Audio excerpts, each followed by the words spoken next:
We're going to talk some NFL draft, but not quarterbacks for this discussion. A couple weeks ago, maybe a week or two ago, Jay gave us a take that he is all on the Abdul Carter bandwagon. He should be the pick at 2.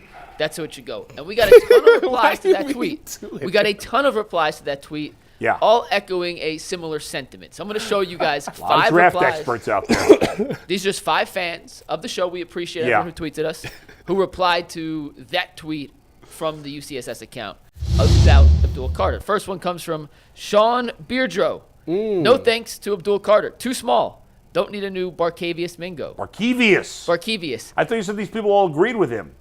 No, these similar sentiment in their replies. Oh. They all agree on some part of Abdul Carter. Number 2 is from Edgar. Abdul Carter looks too small than what his measurements indicate. I don't know if that plays a factor and if we draft him, if he would be an outside linebacker, not a defensive end. Bruce said, ridiculous. Abdul Carter's too small for a 4-3 defensive end. He'll be a situational pass rusher in a 4-3 defense. No way at number 2. Chris said, Abdul Carter too small to play end in a 4-3 defense. And Triple Double Twin says, yeah, let's replace Myles Garrett with Abdul Carter, who is 2 inches shorter and 30 pounds smaller. He'll be a better replacement for Myles Garrett. Well, by the way, made me curious. Nobody's saying he'd be better than Myles Garrett. That's silly, but good. So I see all those tweets. Yeah. I go, okay, well, how big is Abdul Carter? So I went to ESPN. He will measure in at the Combine this week, so we will get some official measurements on Abdul Carter. But I was curious because when I watched him, that wasn't the first thing that came to my mind. Right. According to ESPN, Abdul Carter is listed, and this is the same as the Penn State website, at 6'3", 251, which made me think, is that too small for a 4-3 defensive end? Really? I don't know. Wait a minute. That's his. Do you know? That's pretty small. Well, hold on. Currently, that's my measurements today. You're not 251. Today. You're 251? 251. Hold on. Before we get to Tyvus's measurements. Man. I then looked up, okay, what are some of the other pass rushers in the NFL with similar measurements? These are the guys I found. Will Anderson. These are all ESPN height and weight. Right. 6'4", 243. TJ Watt, 6'4", 252. Max Crosby, 6'5", 255. Micah Parsons, 6'3", 245. Nolan Smith, who just won a Super Bowl with the Eagles, 6'2", 235. And Von Miller, 6'3", 250. They're all listed at linebackers. ESPN they're measurements. all pass rushers, though. But he's an edge. Yeah. However you want to categorize that. Is this being blown out of proportion that he may be too small? G, you played the position, defensive line. Tyvus, he's your size, but a little different shape than you. Is this something we should be worried about at all, G, or is this just simply fans trying to convince themselves? I went from the secondary to my hand in the dirt. So that's crazy. Damn, Tyvus, you could play D-line right now. So let me. I'm going to give this, and so I can come off, and I don't want to sound like I'm hating on nothing. To give you a good, concise. You know, the way this works is, if you got Micah Parsons or you got Abdul Carter or one of those guys on the edge, you guys have to realize that to run those characters, those are outside pass rushers. All the guys that you've mentioned right there, all those guys, you go look at who they have in the interior. If you have a guy like this, you got to have a Hayward. Hayward is patrolling the middle. On the other side, there's in Pittsburgh, you got another defense. Highsmith is another guy. Even with Myles Garrett, look at the Browns' defensive lineman. Tomlinson is a bigger nose tackle. For you to draft a guy like that that's 250, you're asking him to get after the quarterback, disrupt. Also, you're looking for him to look. Sometimes they'll ask him to drop into coverage a little bit too, but most of the time he's just going to be a rush guy. So you have to think. Is he a 3-down lineman? Is he a guy that you could put out there that is going to play on base downs where there's a 2 tight end sets or a fullback or different things like that? And is he going to be stout enough to take on double teams and to do certain things? Let's just be clear. We asked Myles Garrett to be more of a guy in the run game. And Myles Garrett is 6'5", 285. But most of those guys are 3-down. So when you players again, who Max Crosby? Who do you have inside with Max Crosby for Vegas? Nobody. Christian Wilkins. Is he any good? What? They just signed to a giant contract. Yes. When you look at all of these guys have people that have defensive tackles that are going to take up blocks. They do, all of them. Listen, when you look You name me a guy. Will Anderson, 6'2", 243, right? Who else do the Texans have on their line? They got the dude Daniel Hunter. But he's an edge. He's not interior. Yeah, he's not. You talking about as a D tackle? Yeah. And I don't know. So yeah, they don't have a standout D tackle. But here's another thing I'm going to say. You also need, if you're going to get Tim Settle was their best defensive tackle. How big is he? How big is Tim Settle? But everybody's got big guys at defensive tackle. Tim Settle's 6'3", 315. So here's what I'm saying. Yeah. What I'm saying is, if you got a pass rusher or you want to get a pass rusher, you're going to need things to go along with it. People think that you could put a small pass rusher out there and say, go get somebody. That's not it. You're going to need D tackles that are able to eat blocks up. You're going to need more. You're going to need bigger guys at linebacker to help stop the run. And if I'm going to draft a pass rusher, you need to have another pass rusher as well to minimize the effects of somebody double teaming you. That's why Myles Garrett is like, find me somebody else. What do you mean, Mike Hall? He's undersized too. Yeah, but he still requires a double team because his pass rush is so good. I don't think the size is that. I wouldn't not draft him because of his size. It's not like he can't be effective. I've already said Abdul Carter is going to be a good player. He's going to give you the sacks. He's probably going to get you 8 sacks this year. He's going to be disruptive. I think he is Michael Parsons a little bit too. Barkevius Mingo was not bad because he was too small. He was bad because he was not good. He was not. You know what's interesting is that you sat there and gave this whole Harvard speech about having a D tackle, but if they went and selected Mason Graham, you would be in an uproar. That's true. Yeah, I would. The pick isn't worth that. If you want to talk about how there's nobody available as a quarterback for a number two pick, and you trying to tell me Mason Graham, let me just give y'all this. You know Mason Graham.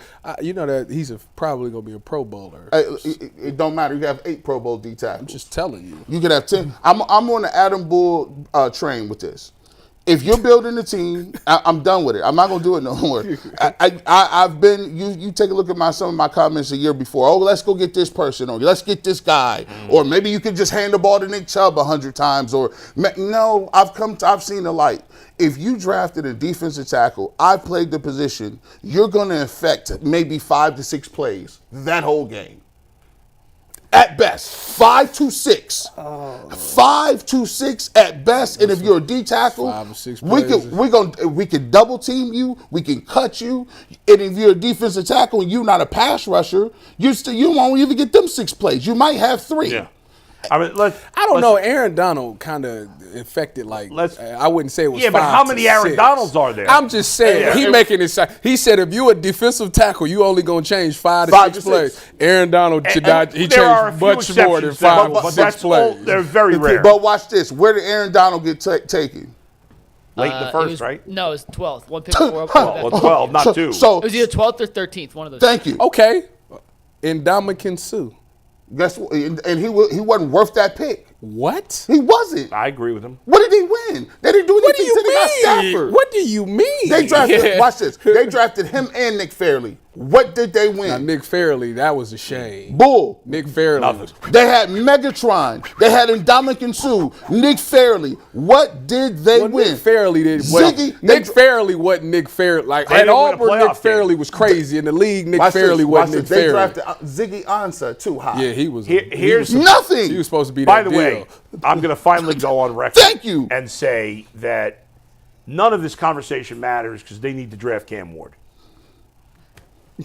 So wait a minute. Let me answer the question before you go. Is he too small? To answer your question, no. Because the thing about the combine is they measure all these things, but they don't measure the passion and the heart of the player. If he got some dog in him, it doesn't matter if he's 6 feet. He will be fine. So the size thing doesn't mean anything to me. Because Michael Parsons was literally the same guy coming out of college, and this man put his hand on the ground. He lines up inside, outside, and still make plays. So if he's got a motor and he got some dog in him, all that the measurements means nothing to me. And so let me ask you, what's the best case scenario for him next year? You think? What do you mean? Production-wise, team success. He looks like he's probably an 8 or 9 sack type of guy, depending on where he goes. Mm-hmm. Team success, obviously, we know that doesn't be on a bad team. Yeah. So again, The reason Penn State did not perform well, and Penn State got a crazy defensive line. They ain't got no receivers. They have no receivers and no quarterback. Well, I mean, listen, it's universal. It's very easy to see. No receivers. I mean, based on that, you can only draft a quarterback. But here's the thing. Based on that, that is the truth. That's where I'm at. Yeah. If you do not have a quarterback, all these other picks they are luxury. According picks. to every expert, if you don't get Cam Ward, then there's no point in drafting. I think there's become a divide between Cam Ward and Shedeur Sanders. I say that from the people that are not just random mock drafters, but Greg Cosell was a big eye opener for me because he's right more often than anybody. And just a couple of people I spoke to over this past weekend. So because I don't know enough, but everybody's telling people that I trust are saying Cam Ward. So if you feel that way, and the Tennessee Titans select Cam Ward, what do you do it too? I probably still take Sanders, even though I don't love it. The problem, my feeling now on Sanders. I think a lot of people think that take Abdul and then because if Sanders and the rest of them ain't gonna be this great quarterback, then take Abdul and then take the quarterback at 33. My feeling on Sanders now is that.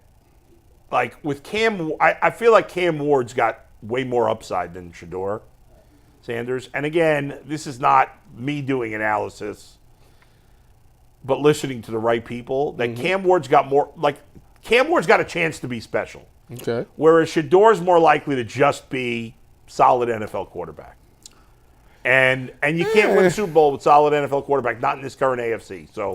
Here's the way how I see it. I could certainly be wrong. I've watched his games. I've watched the tapes. I've watched all 22 stuff. For who? For both of them. Cam Ward, I do believe, is slightly better than him because of his arm talent. But when it comes to diagnosing, reading, and reacting, I think Shedeur Sanders is way better than him. Yeah. When it comes to which may be the most important thing. So now let's take Shedeur Sanders. But no, I'll take it either way. In general, I don't know if Cam's going to be great or Shedeur's going. I'm not pounding the drum. What I am pounding the drum for is this.